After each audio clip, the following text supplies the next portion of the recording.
நல்ல மனம் கொண்ட பூ. ஒரு பெரிய தோட்டத்தில் பல நிறப்பூக்கள் இருந்தன.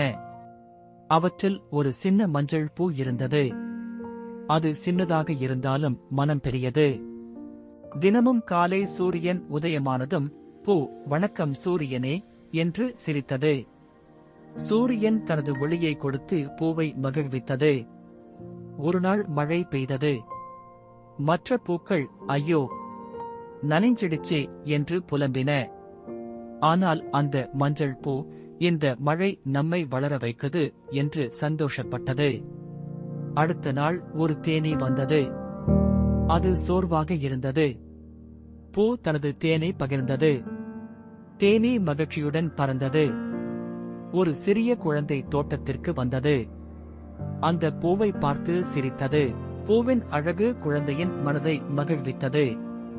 பூ நினைத்தது, நான் சின்ன பூதான், ஆனால் என் நல்ல மனம் பெரியது.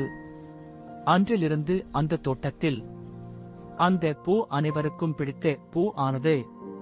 கற்றுக்கொள்ள வேண்டியது, நல்ல மனமும் உதவும் பழக்கமும் இருந்தால் நாம் சின்னவராக இருந்தாலும் பெரிய மகிழ்ச்சி தரலாம்.